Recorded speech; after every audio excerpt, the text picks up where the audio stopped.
mudah-mudahan kita itikaf kita akan dinilai lebih baik oleh Allah Subhanahu wa Ta'ala. Dan fakir Allah kita yang pertama mudah-mudahan keluar saat sholat mewakili segala dosa-dosa kita diampuni oleh Allah Subhanahu wa Ta'ala, dan mudah-mudahan kita akan mendapatkan ilmu yang bermanfaat di dunia wal akhirah. Amin.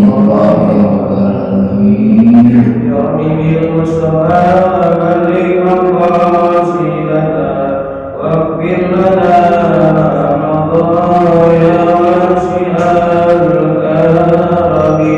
Ya Rabbi bil Mustafa balik maqasidana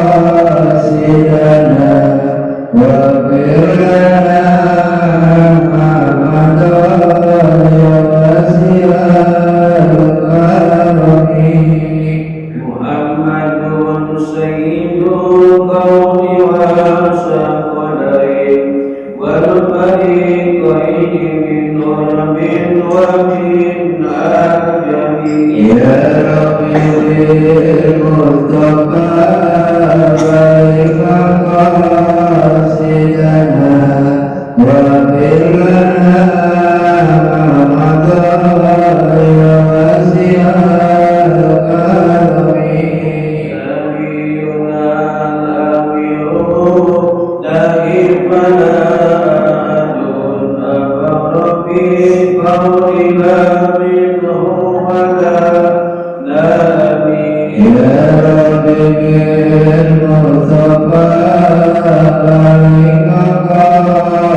Mudah-mudahan kita semuanya yang hadir di mushola yang kita cintai ini, kita senantiasa dirahmati, diberkahi dan dicintai oleh Allah Subhanahu wa Ta'ala. Amin. Allah ya Rabbal Alamin. Marilah kita kembali mengucapkan syukur alhamdulillahirabbil alamin. Pada maghrib ini Allah begitu sangat sayang sama kita, masih mendidik kita sebagai hamba-hamba Allah yang taat kepada Allah, masih dianugerahkan kepada kita rahmat-rahmatnya, dan masih memberikan kepada kita berbagai macam nikmat-nikmatnya. Malam hari ini atau saat ini, nikmat yang masih kita nikmati, yang masih kita rasakan adalah nikmat sehat walafiat, nikmat panjang umur, dan dua nikmat yang sangat berharga buat kita, yaitu nikmat iman dan Islam yang alhamdulillah dapat kita gunakan, kita manfaatkan, dan kita pakai semua nikmat Allah untuk ibadah kepada Allah Subhanahu wa Ta'ala.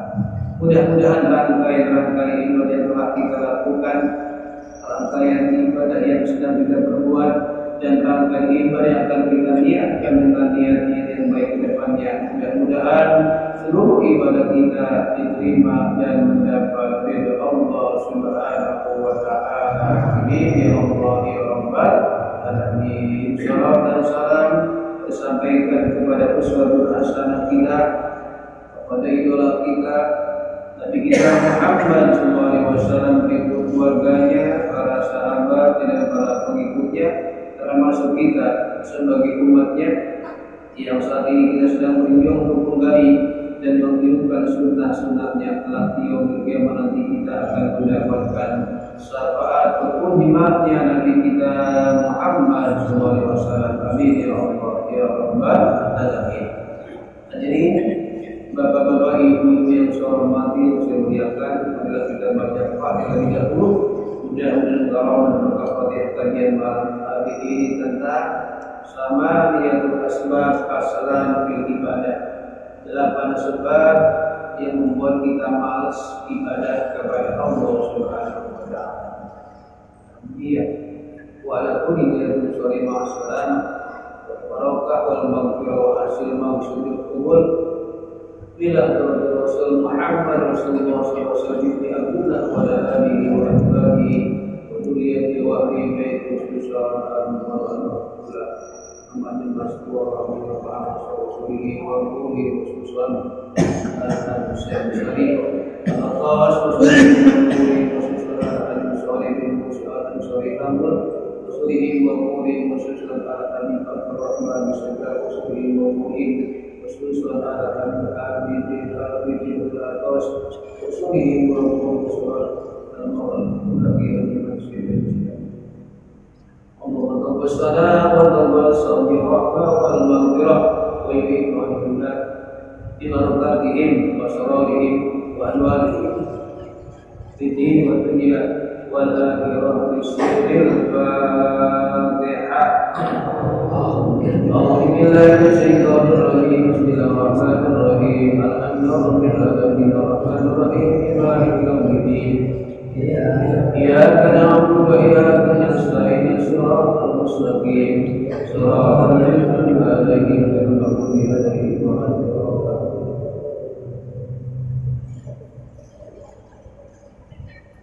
Bismillahirrahmanirrahim. Allah menciptakan kita termasuk jin adalah untuk ibadah kepada Allah Subhanahu wa Ta'ala. Mungkin dengar atau pernah dengar ayatnya, wa ma khalaqtul jinna wal insa illa liya'budun. Tidak aku ciptakan jin dan manusia kecuali untuk ibadah kepada Allah. Ibadah itu ada dua.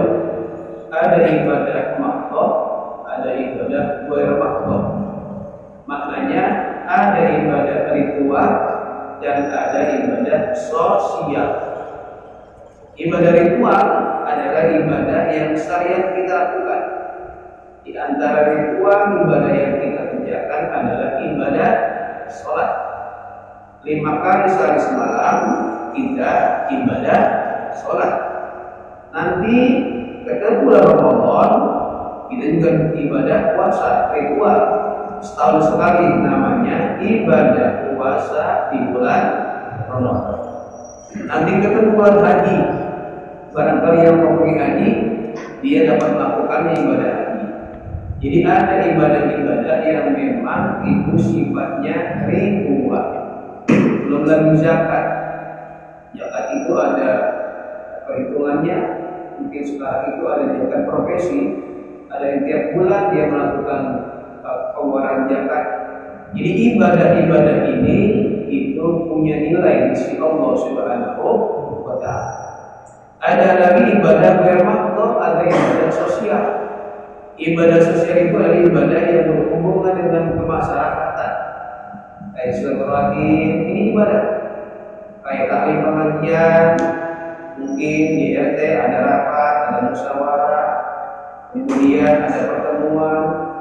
Juga ibadah-ibadah sosial yang lainnya, termasuk maisha. Maisha itu adalah nyari nafkah buat keluarga kita. Itu juga ibadah. Jadi kalau kita hitung itu, ibadah kita ini itu semuanya bernilai ibadah 24 jam. Tidur juga bisa jadi ibadah kalau kita niatnya untuk melakukan ibadah yang lainnya. Oh, saya mau tidur nih. Kenapa? Biar nanti subuhnya enggak sia-sia. Itu subuh yang kita kerjakan dengan tidur lebih dahulu, tidurnya menjadi ibadah. Jadi ibadah itu banyak nilainya. Namun yang dimaksud dalam penjelasan hari ini atau malam hari ini adalah ibadah ribuan, khususnya ibadah sholat 5 waktu. Bismillahirrahmanirrahim. Sama dia asbab aslan fil ibadah. Ada 8 sebab yang menjadikan kita malas ibadah. Ibu-ibu atau bapak-bapak pasti pernah ngerasain malas. Malas ke masjid, malas ke mushola, malas ngaji, malas apa malas? Itu kaki susah digerakin. Udah ajan, Allahu Akbar, Allahu Akbar. Kita bilang ntar aja. Udah komat, Allahu Akbar, Allahu Akbar. Kalau komat ntar aja. Tangguh. Dikit lagi udah setengah jam. 15 menit mau ajan isya baru kita sholat maghrib atau ibadah-ibadah yang lainnya. Itu yang namanya kaslan, rasa males, itu ternyata ada sebabnya. Jadi kalau kita tahu sebabnya, oh ini nih yang menjadi sebab kita malas ibadah. Nah, kalau kita udah tahu, nah amalkan. Kalau kita udah amalkan, insya Allah ibadah kita akan rajin. Ibadah yang kita lakukan itu sekali lagi bernilai tinggi di hadapan Allah Subhanahu wa Ta'ala. Yang pertama, tadi 8, jadi saya harus mencukupkan waktu sampai datangnya tulisan. Yang pertama, sebab orang itu malas ibadah itu sebagian ulama menyatakan adalah alasannya sebabnya kasratul maksiyah, banyaknya maksiat, banyak dosa di kita. Ini kaki kita berat banget melakukan ibadah karena barangkali ada gandulan dosa di kaki kita. Tangan kita berat banget itu mau takbir karena di tangan kita banyak dosa. Mata kita susah untuk melihat yang baik-baik atau berjalan untuk tempat ibadah karena mata kita banyak maksiat dan dosanya. Termasuk mulut kita. Semuanya ini disebabkan kita banyak maksiat. Zaman sekarang ini zaman itu maksiat gampang banget. Kalau zaman dulu pada orang hidup di gunung, dia ujlah, itu dia zikir, dia puasa, menjauh sifat maksiat. Tapi zaman sekarang susah. Dia naik gunung nih, kemana? Saya pengen bilang, pokoknya saya nggak mau hidup di kota banyak masyarakat. Dia naik gunung. Di gunung dia bawa apa tuh? HP. Karena HP ini sumber maksiat. Sekarang itu ngomongin orang nggak pakai libur, tapi cukup di HP. Itu ada orang dibully, digibahi, diomongin sekarang bukan lewat mulut, lewat HP. Maksiat, gambar-gambar, film-film udah ada di HP. Masya Allah. TV udah kita matiin, HP masih hidup. Nah, disinilah karena memang air zaman berat banget. Katanya, tapi ini berbangga ya, ini katanya. Itu kalau laki-laki nangis, biasanya dia ketika nangis yang dipegang itu matanya. Dia nangis, matanya dipegang. Kenapa ini laki-laki kalau nangis menghidupkan air mata yang dipegang matanya? Karena laki-laki kebanyakan maksiatnya lewat mata. Buat mata nih. Itu laki-laki banyakkan dosanya di matanya. Ya Allah, ini mata, Masya Allah. Katanya ini dosa laki-laki lebih banyak ada di mana? Di mata. Kalau perempuan nangis, pegang apa ya? Mulutnya. Kenapa? Dia kalau nangis pegang mulutnya, karena perempuan katanya nih itu dosanya lebih banyak di mulutnya. Katanya.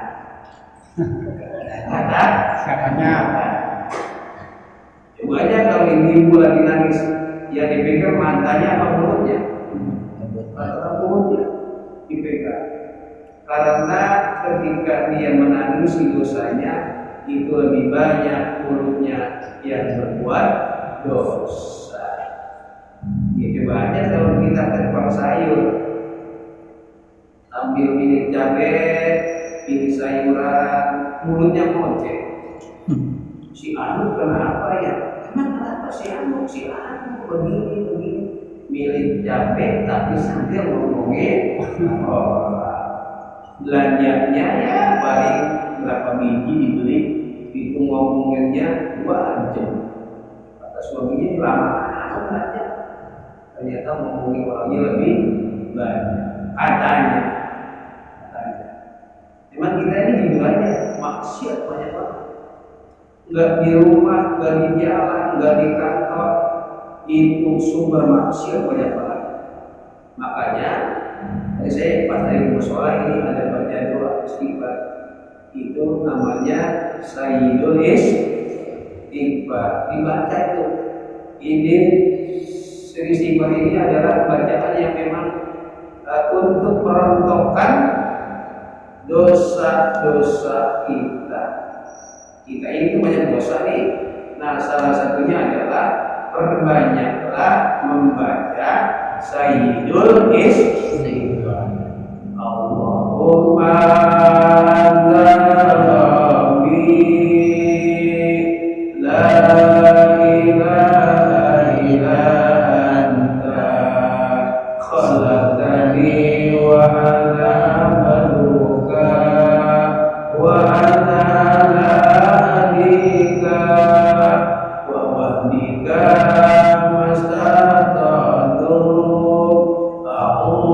bika min syarri ma sana'tu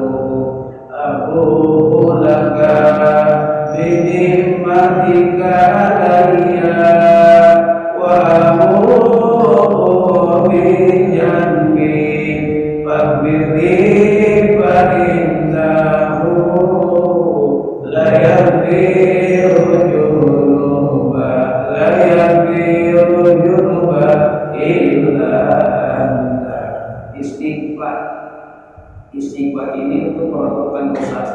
Jadi kalau kita banyak istighfar, insya Allah dosa kita berkurang atau setidaknya diampuni oleh Allah Subhanahu wa Ta'ala. Jadi sebab pertama orang itu malas ibadah barangkali banyak dosa. Dosanya makin banyak tapi tidak pernah istighfar. Sekali-kali istighfar.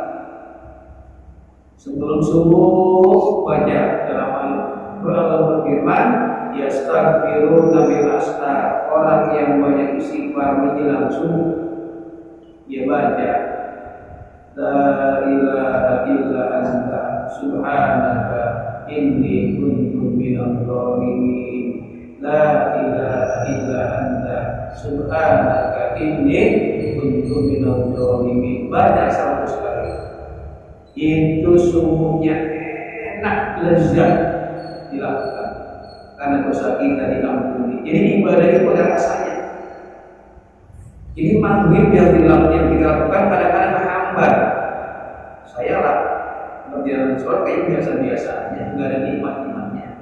Nah, barangkali banyak dosa yang ada di tubuh kita. Rontokin dosa kita dengan istighfar. Yang pertama, jadi yang menjadi penyebab orang itu malas ibadah karena apa? Banyak maksiat. Saya lebih banyak. Saya banyak ngomong nih, maksiat saya lebih banyak ketimbang bapak-bapak, ketimbang ibu. Jadi Pak Ustaz sedikit, dosa enggak sama. Dosa kita banyak. Perbanyaklah istighfar. Yang kedua, yang menyebab orang itu malas ibadah adalah yang kedua, qillatul zikri, sedikit zikirnya. Kita kalau zikir banyak apa dikit? Dikit. Kalau Nabi dikit-dikit zikir.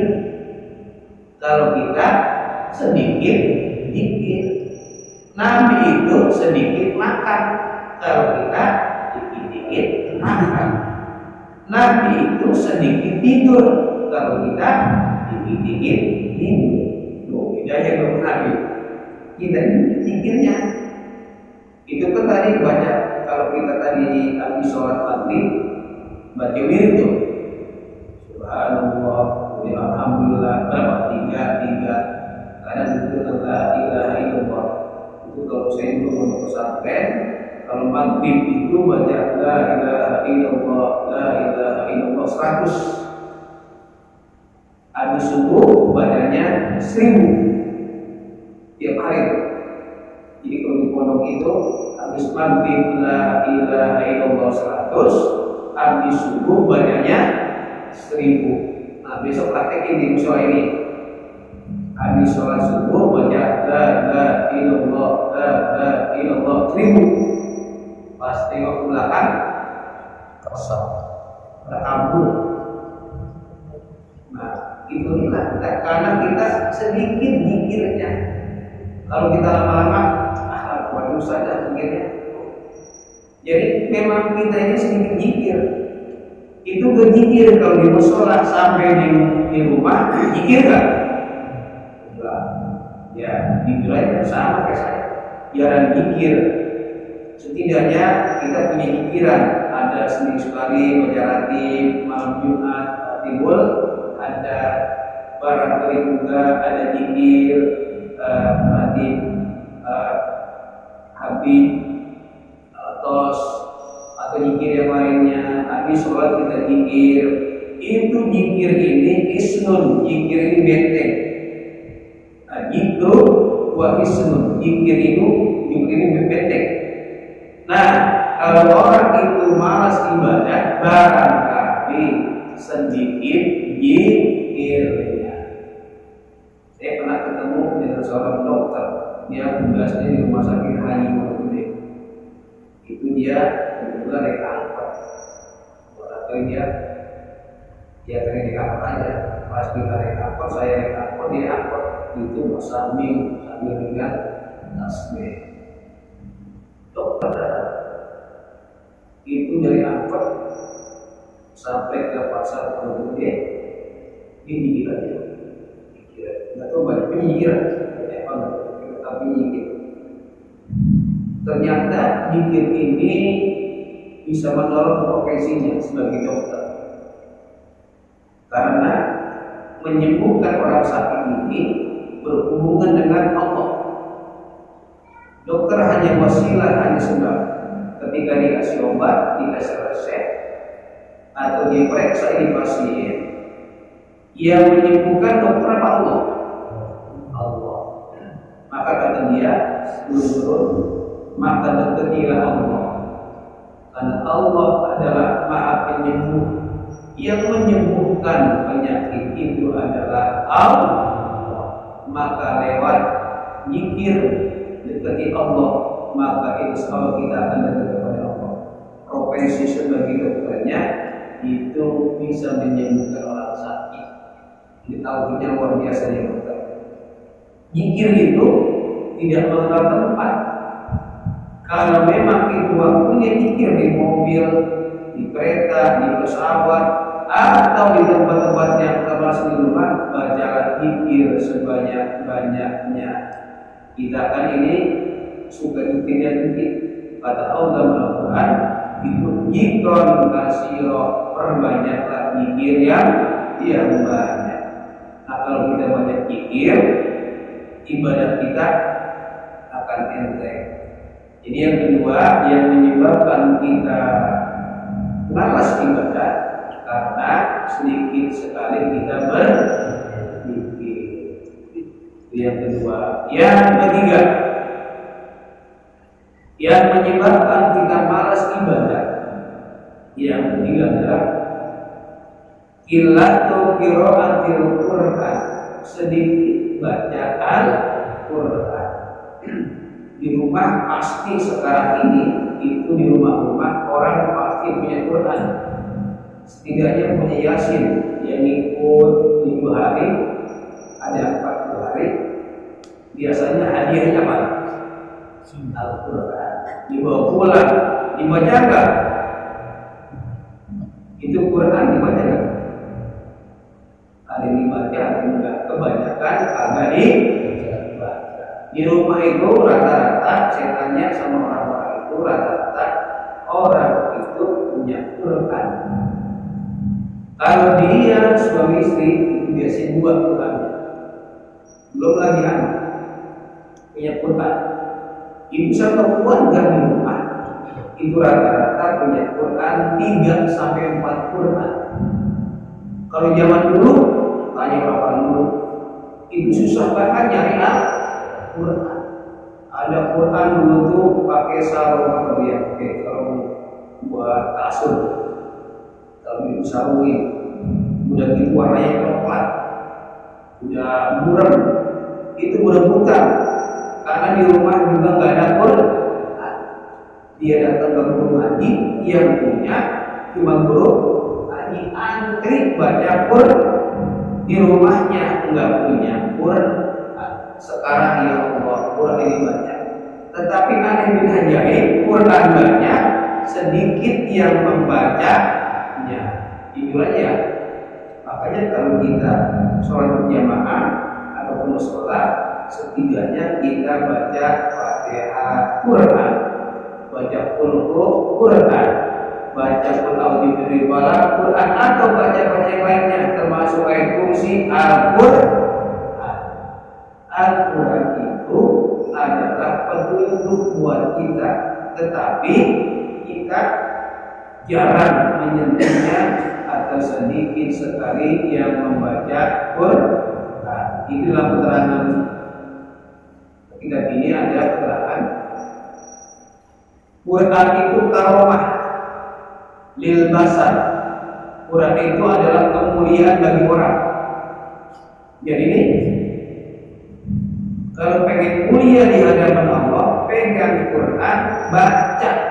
Saat itu kita langsung mulia di hadapan Allah.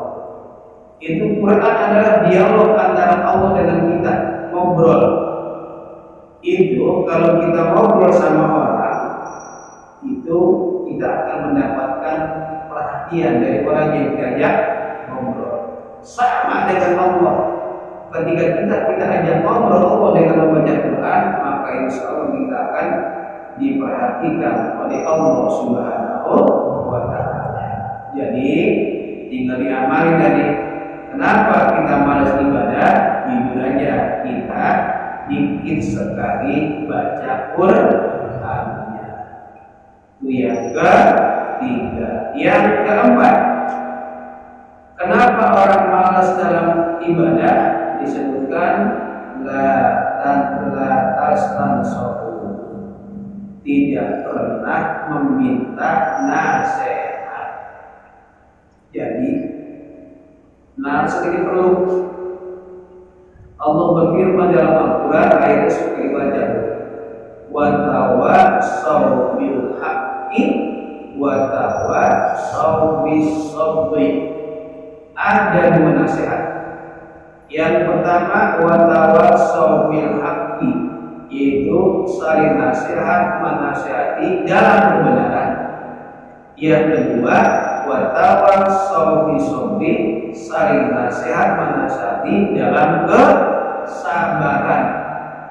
Ini surat Al-Asr, wal asri innal insana lafi khusrin illa alladziina aamanu wa amilus sholihati wa tawassaw bil haqqi wa tawassaw bis sabri. Saling nasihat menasihati dalam kebenaran dan saling nasihat menasihati dalam kesabaran. Orang zaman sekarang itu susah banget minta nasihat atau susah dinasehati. Ini masalahnya. Kadang-kadang antar promo, kadang-kadang dia maunya menang sendiri, nggak pernah minta nasihat kepada orang lain, merasa benar, merasa pintar, merasa ini, merasa itu, akhirnya dia celaka. Karena ayatnya jelas tadi, kalau kita menjadi orang yang beriman dan beruntung gak rugi, saling nasihat menasihati dalam kebenaran dan kesabaran.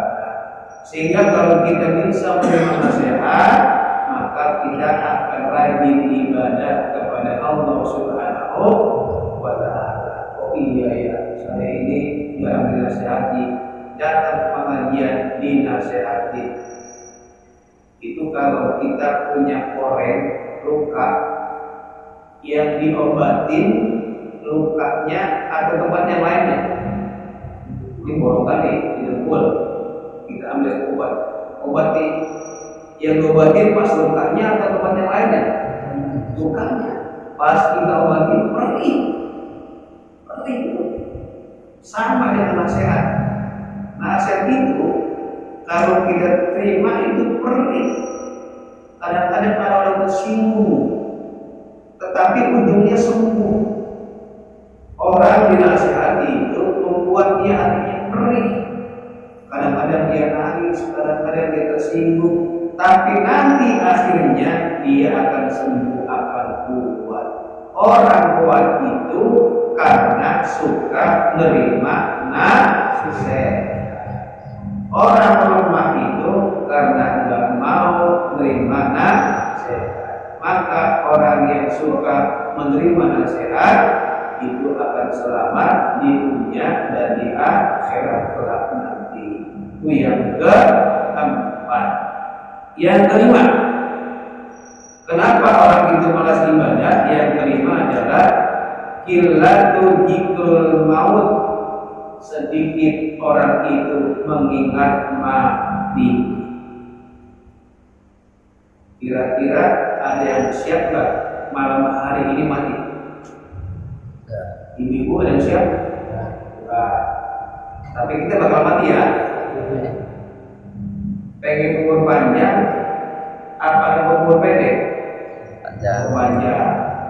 Ada aki-aki 80 tahun. 80 tahun. Itu doanya, ya Allah panjangkan umur saya. Padahal umurnya 80 tahun, pengen panjang, takut sama mati. Nah, manusia pasti bakal mati. Tapi ketika dia mengingat mati, takut. Makanya orang itu sedikit mengingat matinya. Jadi gini, kalau kita sholat, Allahu Akbar, Isya itu kita bilang begini, barangkali ini sholat terakhir saya, barangkali ini sholat Isya terakhir saya akan khusyuk untuk sholat Isya, sebab barangkali besok nggak bakal ketemu lagi sholat Isya. Barangkali terakhir, akhirnya khusyuk, dia nangis sholat Isya, karena berpikirnya dia mengingat mati. Karena takut sholat Isya yang dia lakukan ini adalah sholat Isya terakhir. Pernah nggak begitu pikirannya? Nggak pernah. Besok masih ada bisa. Itu kadang-kadang kita punya pikiran, ini bisa biasa, kita mulai bisa. Jadi seolah-olah umur ini kita yang kontrol. Padahal kematian itu bisa datang, kata Nabi, al-maut bantatan. Itu mati itu datangnya tiba-tiba. Kalau orang udah mati baru ngomong. Itu dia tanya tadi siang ngobrol. Oh sekarang udah mati. Dia yang aneh mah tadi dia mati, kok malam ngobrol.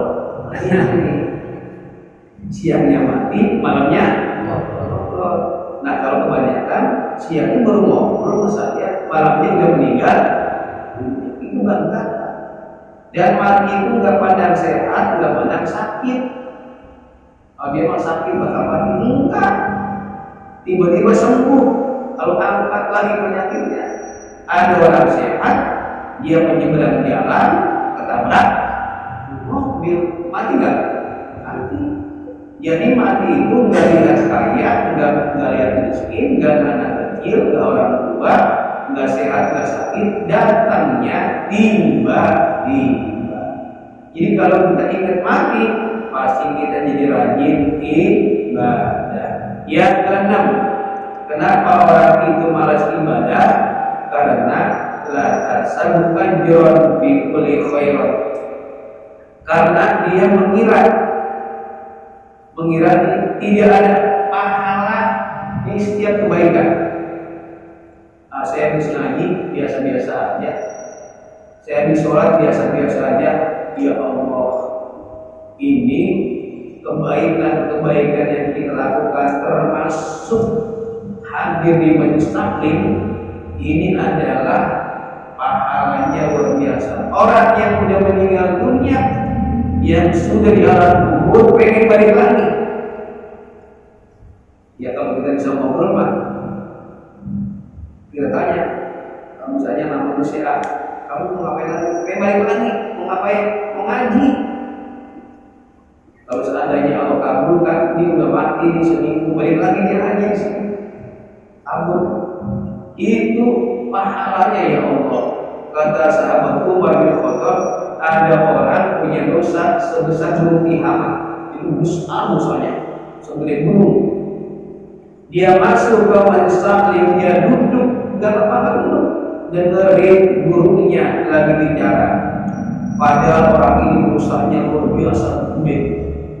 Nah, dengan niat ikhlas dia datang pengajian, keluar dari majelis taklim itu, kata sahabat Umar bin Khattab, dosanya pupus, hilang, diampuni oleh Allah Subhanahu wa Ta'ala. Jadi setiap kebaikan-kebaikan itu pasti ada Allah balas, enggak ada. Sampai kita sholat sunnah, sampai kita puasa, menyingkirkan duri di jalanan, tersenyum, itu kebaikan. Pasti Allah siapkan pahala.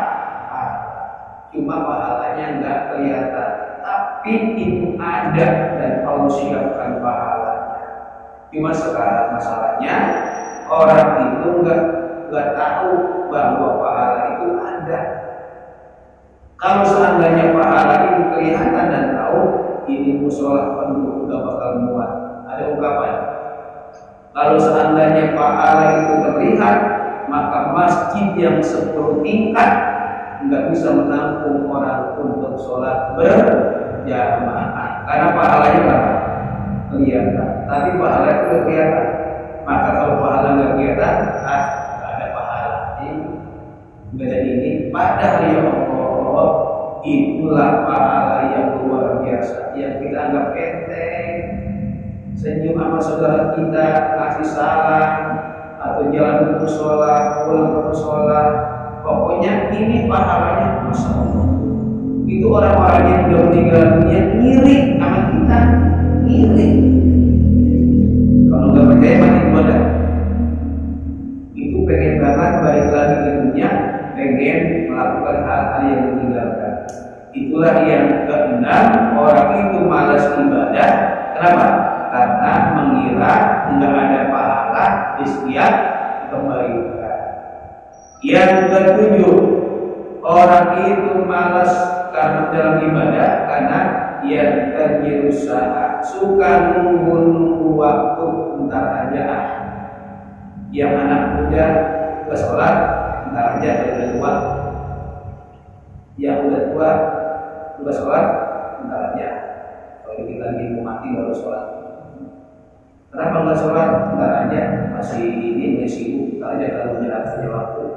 Kan ada ungkapan begitu yang tadi bisa nunggu waktu. Nah, sedangkan kematian itu nggak bisa ditunggu, sehingga orang ini malas ibadah, bentar aja. Jadi nggak jadi isya, nggak supaya isya, bentar aja. Nah, setelah isya, jam 9, jam 10, jam 11, dia tidur, bentar aja. Bayangin dua pada sholat tahajud, nggak bangun, sholat tahajud kagak bisa, kagak. Datang subuh, kalau subuh bentar aja, karena kan subuhnya 4:05, selama udah setengah 6, udah siang nih udah terang, bentar aja, kalau subuh, terus aja, akhirnya lewat, ketemu Johor begitu juga, terus yang tadi rusak, suka nunggu waktu, akhirnya 5 waktu gak dikerjain. Terakhir, kenapa orang itu malas ibadah? Ini penting nih, terakhir. Kenapa? Illa doa, sedikit berdoa. Doa artinya meminta sesuatu. Kalau usai kepada Allah. Bedanya apa kan? Kalau Allah itu, kalau orang doa sama Allah, banyak yang kita minta, Allah senang. Semakin banyak dia minta kepada Allah, semakin Allah cinta sama dia, suka sama dia. Ada orang doa sampai 2 jam, itu Allah senang. Pernah 2 jam? Pernah nggak? 2 jam? Pernah nggak? Nggak pernah. 2 menit. Iya. Nah, itulah Allah. Semakin banyak kita berdoa, Allah semakin senang. Semakin banyak kita minta sama Allah, Allah senang. Bila kita ada orang minta sama kita, itu semakin banyak orang minta sama kita semakin sebel. Minta mulu ini, lama banget. Mintanya ini, minta itu, minta ini. Sebel nggak? Sebel. Itulah bedanya kita dengan Allah. Tetapi Allah itu banyak diminta permintaan sama hambanya, dan Allah kasih satu dikasih. Nah, kita dikasih kesempatan sama Allah berdoa, kuni kata Allah, istajib lakum. Kata Allah Al-Quran, mintalah kepada aku kasih, aku ijabah. Tetapi kita dikasih perintah sama Allah untuk berdoa, tapi tidak dipergunakan. Kita dikit banget doanya.